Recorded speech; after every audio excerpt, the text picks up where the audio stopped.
This video is going to upset a variety of people in the LGBTQ plus community, and I want to point out that I am not attacking pansexuals at all.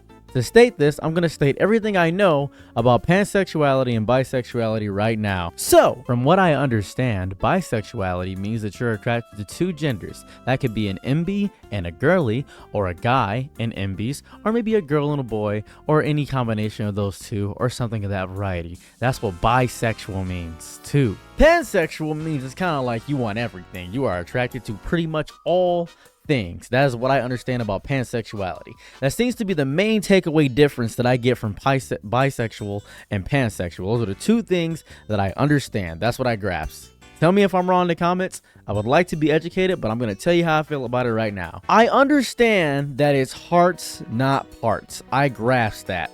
However, at the end of the day, you're gonna go downstairs and see one of three things. You're gonna see a sausage, an ovarian canal, or a combination of those two. Maybe even none if you're a Ken doll. I'm just Ken. So with that in mind, if I'm gonna go down there and see one of two things, I can be bisexual. Or three things, or four things. I can be bisexual. Now, I think that most people outside of sexuality are attracted to the person that they're with. Outside of the gender in itself, they are attracted to the person that they are with. So pansexual feels like an insane micro label that doesn't make any sense. Because I encountered somebody who is a demisexual bisexual. Well, you can just condense that into pansexual, essentially, if that makes any sense, but that doesn't make any sense either. The issue I have is that pansexuality is gentrified bisexuality. There comes a point when you become so unique that you begin to attack in on yourself when the uniqueness doesn't really matter to the main point of your cause. Because we have this flag right here. This is a pretty cool flag and I appreciate it. It's pretty fun. Let's put this flag down for a moment. Then we have this flag right here. This flag, I don't like the colors. This is like a personal preference. You could like the colors. You could feel like it's great. I don't like the colors. That's just me. Personally, I'm not a fan of these colors. That's just me. Now, this is where I have the biggest issue. I am bisexual. I like men and women. I like non-binary people too, but I'm not going to call myself pansexual. Because if I encounter a non-binary person, whether they're AMAB or AFAB, you can't be anything else besides AMAB or AFAB, essentially. There are some intersex people, but generally, you can only be one of three things then. AMAB, AFAB. If you were AFAB or AMAB, that includes the net of bisexuality because I am attracted to AMAB and AFAB. Now that you've tossed in so many micro labels, I am now going to use those very same micro labels against you. The crazy part is that there's no common agreement in the entire community about any of these points. There's no agreeing point. I keep seeing people have so many different arguments for the same thing, and it's messing me up. It's making my mental hurt deeply. I have seen people say that, well, pansexuality includes trans people and bisexuality doesn't include trans people. What is the issue with a person being trans? They're a trans man. That means they're a man with the ovarian canal. They got a hole down there. Well, guess what? You got the best of both worlds. You're bisexual. You like men and women. Good news for you. You got both. You should like them twice as much at that point. If you're pansexual, you're going to like them one time as much, so that really doesn't count. I don't know, that's just me. And pansexuals sleep with furniture and dishes because they're attracted to pans. That's insane to me. If you can't tell that that was a joke, click off of this video immediately. Don't even comment. My main issue is that we now have so many micro labels that someone said to me, and this messed me up, that they were a heteronormative cisgendered male. And I looked at him and said, if you ever speak like that to me again, I will commit a felony. That is such a specific, that's so specific it hurt my brain. That's so specific it hurt me a little bit. You're a heteronormative cis male? So you're a straight dude? You could just say straight guy and lower the sentences. I learned a valuable lesson when I was younger. It's a lesson I learned from my teacher, and I'll keep it to my heart and soul. And it's the point I want to end on deeply. It's the point I want to get to. It's like an open letter to the entire LGBTQIA plus community. Keep it simple, stupid. I am an idiot. I am stupid. I am dumb.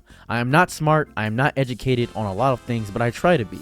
I can't always get the correct education on things because so many people are having differing things. If I ask somebody what 2 plus 2 is, they're going to tell me 4. If I ask somebody how gravity works, they're not going to explain it to me because nobody knows how gravity works yet.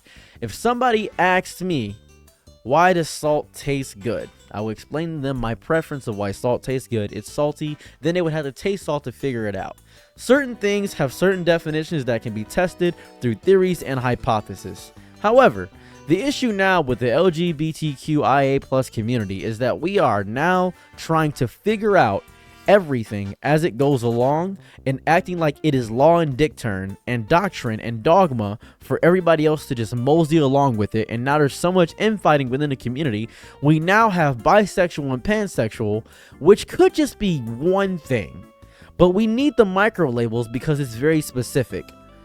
That is so much. It doesn't affect me that deeply. It really doesn't. I know a lot of people are going to say that if it doesn't affect you, then move on. A lot of people might comment that, and I understand that. I grasp that. I 100% agree. It doesn't affect me that deeply. Truly, it doesn't. Where it does affect me, though, is the fact that I want to know these things. I want to speak to these people. I want to have relationships and conversations with these people, platonically, obviously. I want to speak to these people. I want to have obvious, deep conversations about these nuanced topics because it matters to me, but we need to have a starting point. The starting point keeps moving left, right, up, down, quarter circle, forward, Hadouken. It keeps moving. It messes me up. I need to figure out a starting point so that I can begin to talk about these things, because if we all don't agree to one thing, if we all don't agree to a literal one thing, then how can we even begin to move forward if we all can't agree on something? Most conservatives, which sucks, agree that they want guns. Pretty cool. Most conservatives agree they don't want abortion. That's pretty cool. They agree to that. Most people that are Democrats agree that they want women to have autonomy and control of their bodies. That's good. Most people agree that they don't want guns in schools. That's fine. We can agree to certain points. However, when it comes to the identity politics of the revolutionary of our lives, we can't agree on some common consensus because you are trying to make individualistic statuses the majority.